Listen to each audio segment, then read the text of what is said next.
सुप्रभात।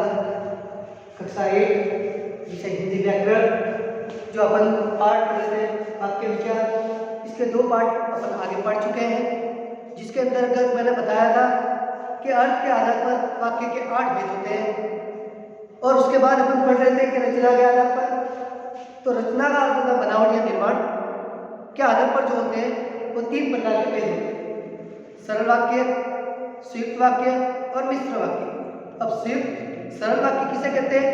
तो सरल वाक्य के अंतर्गत एक ही विधेय और एक ही उद्देश्य होता है, यानी कार्य करने वाला कर्ता जो एक ही कार्य कर रहा होगा। अब जो कार्य करने वाला व्यक्ति होता है वो एक से अधिक भी हो सकते हैं, लेकिन कार्य एक ही होगा, जिसके अंतर्गत कार्य एक ही होता है। अब मैंने बताया कि वचन के अंतर्गत मान ले तो एक वचन भी हो सकता है, बहुवचन भी हो सकते हैं, एक व्यक्ति भी हो सकता है और एक से अधिक भी हो सकते हैं, लेकिन कार्य एक ही होना चाहिए, जिसके अंतर्गत वो सरल वाक्य के अंतर्गत आता है। जैसे बच्चे पार्क में खेल रहे, अब बच्चे क्या है? बहुवचन है, लेकिन कार्य सब एक ही कार्य करें, खेलने का कार्य वो इसके अंतर्गत आ रहा है। फिर दूसरा है महात्मा गांधी जी साबरमती आश्रम में रहते हैं। अब महात्मा गांधी जी क्या है? वो एक वचन है, एक व्यक्ति है और वो वहाँ साबरमती में रहने का कार्य कर रहे हैं। तो जहाँ पर जो व्यक्ति है, एक व्यक्ति द्वारा एक ही कार्य किया जाता है, वो इसके अंतर्गत आता है। दूसरा है संयुक्त वाक्य, जिन वाक्यों में 2 या 2 से अधिक स्वतंत्र वाक्य या उपवाक्य होते हैं, वो इसके संयुक्त वाक्य के अंतर्गत आते हैं।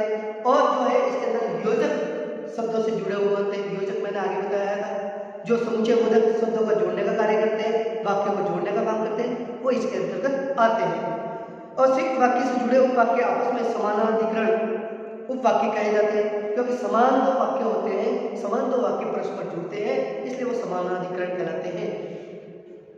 जैसे मैंने बताया था अधिकरण में क्या आता था? मैं और पर आता था, ऐसे शब्द आएंगे मैं और पर, ठीक है, तथा आएंगे, एवं आएगा, परंतु आएगा, और आएगा, ऐसे शब्द आएंगे इसके अंतर्गत, वो इसके अंतर्गत आएंगे। जैसे उदाहरण के तौर पर है सुषमा कल बीमार थी इसलिए विद्यालय नहीं आई। अब इसलिए क्या है? वो योजक है, शब्दों का जोड़ने का कार्य कर रहा है, 2 अलग-अलग वाक्यों को जोड़ने का काम कर रहा है।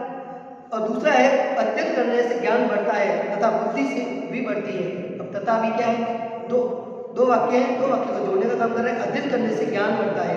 अब जो ये है वो क्या है? स्वतंत्र और मुख्य वाक्य है, प्रधान वाक्य है, और दूसरा वाक्य है वो इसके ऊपर निर्भर है, समानाधिकरण उससे ही संबंधित है, जुड़ा हुआ है और तथा जुड़ा। और तीसरा है मिश्रित वाक्य। मिश्र वाक्य में एक प्रधान वाक्य होता है और एक या एक से अधिक आश्रित वाक्य होते हैं। एक तो मुख्य वाक्य होगा और एक या एक से अधिक उसके ऊपर आश्रित वाक्य होंगे, निर्भर वाक्य होंगे, इससे जुड़े हुए होंगे, जो अपने पूरे अर्थ की अभिव्यक्ति के लिए प्रधान वाक्य पर निर्भर होते हैं। जो मुख्य वाक्य होता है, जो स्वतंत्र वाक्य होता है, वो पूरा अपना अर्थ बताता है। दूसरे उसके जितने भी आश्रित वाक्य होते हैं, एक से अधिक, वो उसके ऊपर निर्भर रहते हैं, वो भी उससे जुड़े हुए होते हैं। अब आप जानते हैं आश्रित वाक्य के प्रकार। अब आश्रित वाक्य के प्रकार भी कितने हैं? 3 प्रकार के: संज्ञा वाक्य, विशेषण उपवाक्य और क्रिया विशेषण उपवाक्य। अब संज्ञा वाक्य उपवाक्य क्या है? तो संज्ञा उपवाक्य है जो वाक्य स्वतंत्र उपवाक्य की संज्ञा के स्थान पर प्रयुक्त होते हैं। अब क्या बताया कि संज्ञा होगा जो पदबंध होगा। पद क्या होता है?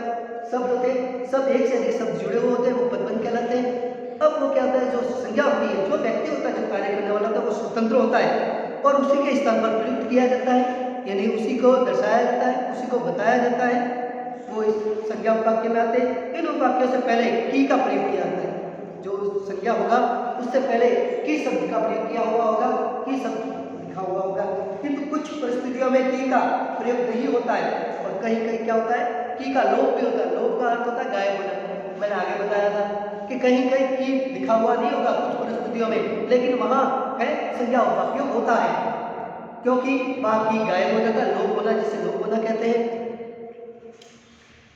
अब जो है विशेषकर जब आश्रित उपवाक्य स्वतंत्र उपवाक्य से पहले आता है, और जो आश्रित होता है, जो निर्भर होता है, जो मुख्य वाक्य से पहले आएगा, जो मुख्य वाले वाक्य होता है जिसके ऊपर सब कुछ निर्भर होता है, लेकिन उससे पहले आएगा, मुख्य वाक्य से पहले आएगा आश्रित उपवाक्य।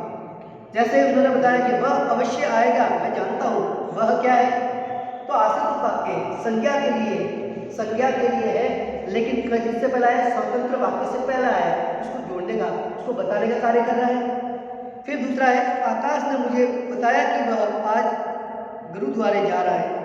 अब आकाश से वो क्या है? संज्ञा है, लेकिन उसने क्या बताया? जो मुख्य वाक्य है गुरुद्वारे जा रहा है, उससे पहले उसने क्या बताया है कि वह क्या है? संज्ञा वाक्य, उसके बारे में बता रहा है, वो इसके अंतर्गत आ रहा है। आश्रित रूप वाक्य का जो पहला हमने पढ़ा है वो संज्ञा रूप वाक्य पढ़ा। दूसरा है विशेषण रूप वाक्य, जो वाक्य प्रधान रूप वाक्य की किसी संज्ञा की विशेषता बताते हैं। जो वाक्य होता है वो वाक्य, जो दूसरा वाक्य निर्भर होता है उसके जो संज्ञा होता है उसकी विशेषता बताएगा। संज्ञा जो मैंने आपको बताया किसी वस्तु, व्यक्ति, स्थान की विशेषता के बारे में बताते हैं। जो इसके नाम के बारे में बताते हैं, संज्ञा का विशेषता क्या नाम का होता है? नाम, किसी का भी नाम बताना। अब उसकी जो विशेषता बताई जाएगी वो इसके अंतर्गत आएगी। इस प्रकार के वाक्यों से पहले संबंधवाचक सर्वनाम का प्रयोग किया जाता है। अब आगे आपने क्लास में पढ़ा था कि जो सर्वनाम है वो 6 प्रकार के होते हैं। 6 प्रकार के होते हैं और उसके अंतर्गत जो संबंधवाचक बताया था, जो किसी से अपना रिलेशन बताया जाता है, रिश्ता बताया जाता है, ऐसे शब्दों का प्रयोग किया जाता है इसके अंतर्गत। जैसे उदाहरण के तौर पर, जो व्यक्ति कल आपने देखा था वह एक महान लेखक है। अब महान लेखक और व्यक्ति के बारे में वो क्या बता रहा है? विशेषता बता रहा है, उससे उसका संबंध बता रहा है, रिश्ता बता रहा है। फिर दूसरा है, जो घड़ी आपने पहनी मुझे दी थी वह खो गई। जो उपवाक्य है पहला, जो आपने मुझे घड़ी दी थी, और खोना और उसके बारे में बता रहा है। एक जो संज्ञा वाक्य है, विशेषण वाक्य उसके ऊपर निर्भर है, आश्रित है, वो इसके बारे में बता रहा है, उसकी विशेषता बता रहा है। जो चीज, जो वस्तु दी थी उस वस्तु की विशेषता बता रहा है। फिर तीसरा है क्रिया विशेषण वाक्य, जो आश्रित वाक्य स्वतंत्र वाक्य की क्रिया की विशेषता बता रहा है। जो आश्रित वाक्य है, जो निर्भर वाक्य है, जो सहायक है, और जो स्वतंत्र है उसकी क्या बता रहा है? क्रिया की विशेषता, उसके द्वारा जो कार्य किया जा रहा है उस कार्य की भी विशेषता बताई जा रही है इसके अंतर्गत। तो कौन सा कार्य किया जा रहा है और किस प्रकार किया जा रहा है वो इसके अंतर्गत बताया जाता है। कभी कभी ये उपवाक्य स्वतंत्र वाक्य की क्रिया के अतिरिक्त किसी विशेषण या क्रिया विशेषण की विशेषता बताते हैं। कभी कभी क्या होता है? कभी कभी ये होता है कि स्वतंत्र वाक्य होता है, उसकी विशेषता या क्रिया की भी विशेषता बताई जाती है। या तो उसकी विशेषता बताई जाएगी या उसके द्वारा कार्य किया जा रहा है, जो कार्य किया जा रहा है उसके बारे में बताया जाएगा। उदाहरण के तौर पर, विद्या इतनी मोटी है कि उसके ऊपर नहीं आ सकती। अब विद्या जो है वो विशेषण की विशेषता बता रहा है। विशेषण की विशेषता क्या कहलाता है? विशेष से जिसके बारे में विशेषता बताई जाती है वो विशिष्ट कहलाता है। तो विद्या इतनी मोटी है कि ऊपर नहीं आ सकती, यानी इतनी शरीर से या अपने वजन से इतनी मोटी है कि वो चलकर है वो ऊपर नहीं आ सकती, चढ़ नहीं सकती। फिर दूसरा है उदाहरण, वह इतना तेज चलता है कि उसके साथ नहीं चला जा सकता। तो क्रिया विशेषण की विशेषता बता रहा है। क्रिया क्या है? क्रिया क्या है? चलना। तो उसकी क्या विशेषता बता रहा है? तेज चलना। अब तेज चलना क्या है? क्रिया की भी विशेषता बता रहा है, लेकिन क्या बता रहा है? तो उसके साथ हम नहीं चल सकते, उसकी भी विशेषता बता रहे हैं। इसलिए क्रिया विशेषता, क्रिया विशेषण की विशेषता बताने वाले सब क्रिया विशेषण के अंतर्गत आते हैं। फिर तीसरा एग्जाम्पल है, जब मैं घर में था तो अपना काम स्वयं करता था। अब क्या बता रहे हैं? घर के अंदर जो कार्य कर रहा था उसके अंदर तो मैं कार्य कर रहा हूँ, स्वयं कार्य करना, और इसकी विशेषता बता रहे हैं कार्य करने की, और उसके अंदर भी किसकी? स्वयं की, यानी मैं खुद की विशेषता बता रहा है। तो क्रिया की विशेषता बताने वाले शब्द है या विशेषण, जो विशेष्य होता है उसके बारे में इसके अंतर्गत बताया जाता है। फिर वाक्य परिवर्तन। अब ये जितने भी वाक्य हैं, सरल वाक्य, मिश्र वाक्य और संयुक्त वाक्य, इनको बदला कैसे जाता है, इसको परिवर्तन कैसे किया जाता है, किस प्रकार से इनको बदला जाता है। तो पहला है कि सरल वाक्य से संयुक्त वाक्य में बनाना। सरल वाक्य को जब संयुक्त वाक्य में बनाना होता है तो सरल वाक्य को दो वाक्य में बांट जाए। सरल वाक्य होते हैं उनको जब भी है वो संयुक्त में बदलना होता है तो अलग अलग दो वाक्य में बदल दिया जाए। दो वाक्य अलग अलग, जो दो वाक्य होते हैं उनको अलग अलग दो वाक्य को बदल दिया जाता है। जैसा कि, और इसके अंदर कौन कौन से शब्द आएंगे? तो और आएगा, अथवा आएगा, तथा आएगा और एवं आएगा। ये 4 शब्द आते हैं संयुक्त वाक्य में बदलते हैं। जब भी आप संयुक्त वाक्य में बदलेंगे तो ये जो 4 शब्द हैं, इन चार शब्दों को अच्छे से याद रखना है। कौन से आएंगे? तो और आएगा, तथा आएगा, अथवा आएगा, किंतु आएगा। ये चार शब्द इसके अंतर्गत आएंगे, अवयव जो जोड़ने का काम करते हैं। तो पहला है सरल वाक्य के अंदर दिया है कि विवेक छत पर बैठ कर पढ़ने लगा। सरल वाक्य नहीं, इसके अंदर कोई दो वाक्य है, तो अलग अलग दो वाक्य नहीं होने के कारण ये सरल वाक्य एक ही करता है और एक ही करता है, एक ही कार्य किया जाए। तो सरल वाक्य था जिसके अंदर एक उद्देश्य हो और एक ही विधेय हो, वो इसके अंदर आ रहा है। तो देखो विवेक छत पर बैठ कर पढ़ने लगा, तो एक ही वाक्य है, एक उद्देश्य और एक ही विधेय है।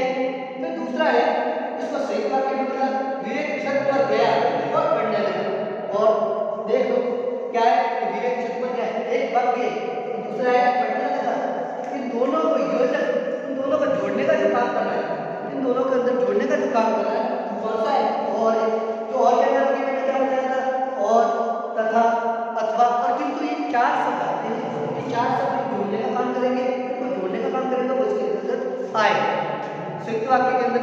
दूसरा है सरल वाक्य, मौलिका नृत्य सीख कर घर चली गई। अब मौलिका क्या है?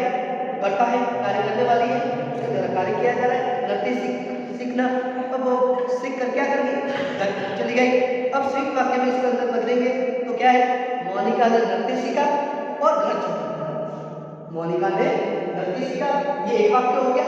और दूसरा जो वाक्य है वो घर चली गई।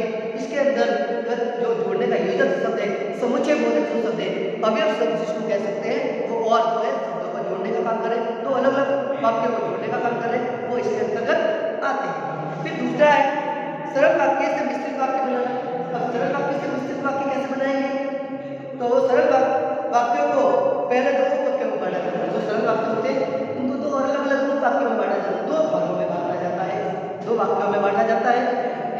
फिर दोनों वाक्यों को इत्यादि समुच्चय बोधक अवयव से जोड़कर उनको मिश्रित वाक्य बनाया जा सकता है। इत्यादि का मतलब और भी ऐसे शब्द है जो आगे आपको चार शब्द पढ़े थे उसी में नहीं, इसके अलावा कि, क्योंकि, इसलिए, परंतु, तथा, ये जितने भी शब्द आते हैं, सॉरी तथा इसके अंदर नहीं आएगा, ये जितने भी शब्द आएंगे वो मिश्र वाक्य के अंतर्गत आते हैं। उदाहरण के तौर पर सरल वाक्य कि मेहनत करने से सफलता मिलती है। अब मेहनत करने से सफलता मिलती है, ये सरल वाक्य है। यदि आप इसको मिश्र वाक्य में बदलोगे तो शब्द आ गया पहले, यदि मेहनत करोगे तो सफलता मिलेगी।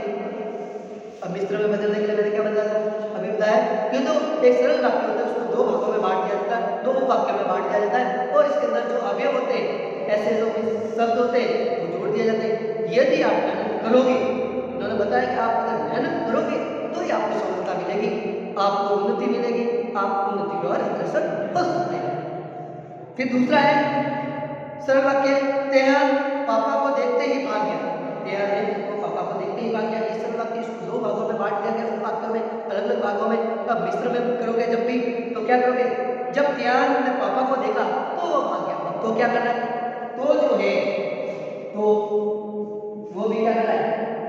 शब्द को दो अलग अलग वाक्यों को जोड़ने का काम करें, जो मिश्र के अंतर्गत आता है। फिर संयुक्त वाक्य से सरल वाक्य बनाना। अब अपन ने पहले तो पढ़ा था सरल से संयुक्त बनाने के लिए, फिर सरल से मिश्र बनाने के लिए। अब अपन पढ़ रहे हैं संयुक्त से वापस सरल कैसे बनाया जाता है, किस प्रकार स्वतंत्र वाक्य होता है, जो वाक्य होते हैं, इनको एक तरीके से एक कर्ता द्वारा, एक उद्देश्य, एक विधेय द्वारा किस प्रकार कार्य किया जाता है, वो वापस किस प्रकार अपन बदल सकते हैं, किस प्रकार उनको परिवर्तन कर सकते हैं, वो इसके अंदर बता दें। तो संयुक्त वाक्य, सरल वाक्य बनाने के लिए उसके एक वाक्य की क्रिया को पूर्वकालिक का अर्थ होता है जो पहले की गई क्रिया हो, जो पहले की गई क्रिया हो, पूर्वकालिक, जो पहले समय में। अब काल का अर्थ होता है समय ही होता है, समय। तो अब इसके अंदर जो क्रिया पहले समय में जो कार्य किया गया है उसके बारे में बताया जाता है, या क्रियार्थक संज्ञा में बदल दिया जाता है। जो क्रिया द्वारा जो अर्थ बताया जाता था, जो संज्ञा द्वारा जो कार्य किया जाता है उसके अर्थ बताया जाता है, वो इसके अंतर्गत आता है। जैसे संयुक्त वाक्य, आप यहाँ रुकिए और आराम कीजिए। वाक्य क्या है? आप यहाँ रुकिए और आराम कीजिए। अब मैंने बताया था कि जब भी संयुक्त मिश्रित वाक्य होते हैं उसके अंदर 4 वर्ड आते हैं, और, तथा, अथवा और किंतु। ये जो 4 शब्द है वो संयुक्त वाक्य को जोड़ने का काम करते हैं। अब इसने बताया है आप यहाँ रुकिए और आराम कीजिए, उसको आप सरल वाक्य में किस प्रकार बदलेंगे। तो अपन इसको सरल वाक्य में इस प्रकार बदलेंगे, आप यहाँ रुककर आराम कीजिए, या और का क्या हो गया, लोप हो गया, और का क्या हो गया, लोप हो गया। अब लोप क्या था, मैंने बताया था कि जो सब गायब हो जाता है, इसको अपन सरल वाक्य में बदला, जो संयुक्त वाक्य में और था इसको अपन ने सरल वाक्य में बदला, तो और था उसको गायब कर दिया। तो इसके अंतर्गत आया क्या बताया, आप यहाँ रुककर आराम कीजिए। फिर दूसरा जो उदाहरण है, विजेता हंसी और बोली। अब विजेता हंसी और बोली, विजेता द्वारा दो कार्य किया गया, हंसना और दूसरा कौन सा, बोलना।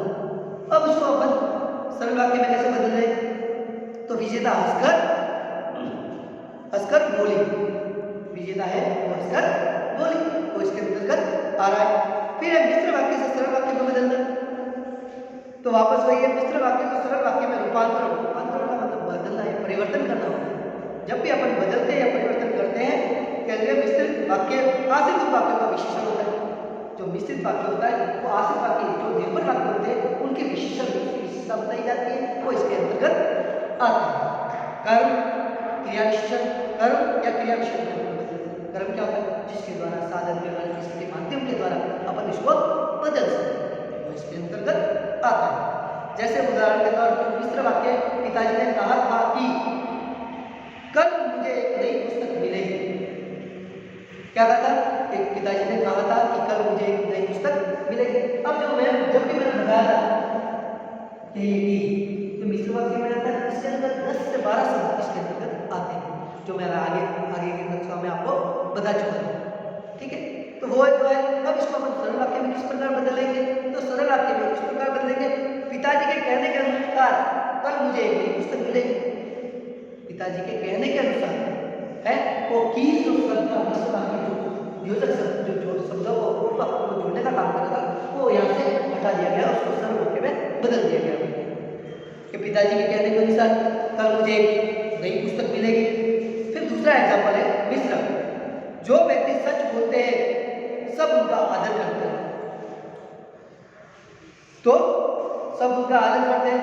अब इसके अंदर मैंने ये भी बताया, जो ज्यों त्यों जैसे तैसे ऐसे शब्द भी इसके अंतर्गत आते हैं। अब जो आ गया, अब इसको अपन सरल वाक्य में किस प्रकार बदलेंगे, तो सरल वाक्य में सच बोलने वाले का सभी आदर करते हैं। अब जो था उसको अपने हटा दिया, और जो आश्रित वाक्य था, आश्रित वाक्य जो मिश्रित वाक्य के ऊपर निर्भर होता है, इसलिए उसको इसके अंतर्गत बना लिया। फिर दो सरल वाक्यों को एक सरल वाक्य संयुक्त या मिश्र वाक्य में रूपांतरण इस प्रकार बदल सकते हैं, तो वो इसके अंतर्गत आएगा। दो सरल वाक्य है, मैं पढ़ता हूँ, एक वाक्य हो गया। दूसरा है मेरे विद्यालय पास में है, मेरा विद्यालय पास में है। अब एक सरल वाक्य मैं पास के विद्यालय में पढ़ता हूँ। अब मैं क्या है, पास के विद्यालय, मेरे नजदीक एक विद्यालय उसमें पढ़ता हूँ। दूसरा है एक संयुक्त वाक्य में, मतलब मेरा विद्यालय पास में है और मैं वहाँ पढ़ता हूँ। अब संयुक्त वाक्य में किस प्रकार बदला, पहले सरल में बदला कि मैं पास के विद्यालय में पढ़ता हूँ। फिर दूसरा है एक संयुक्त वाक्य में किस प्रकार बदलेंगे, एक संयुक्त में किस प्रकार बदलेंगे, तो वो बदलेंगे मेरा विद्यालय पास में है और मैं वहाँ पढ़ता हूँ। फिर एक मिश्रित वाक्य, मेरा विद्यालय पास में है जहाँ मैं पढ़ता हूँ। जहाँ में ये सब क्या है, मिश्र है, जो मैंने बताया था, जो 10 से 12 शब्द थे वो मिश्र के अंतर्गत आते हैं, 4 संयुक्त में आते हैं, जिसमें एक ही उद्देश्य और एक ही दूसरे वाक्य के अंतर्गत आते हैं। तो ये था आपका वाक्य परिवर्तन, वाक्य विचार। अब इसके अंदर अगर आपको कहीं पर भी आपको कोई दिक्कत आ रही है, परेशानी आ रही है, तो आप मेरे से पूछ सकते हैं, और जहाँ कहीं पर भी आपको ऐसा लगे तो आप मुझसे डिस्कस कर सकते हैं। थैंक यू, धन्यवाद आप सब।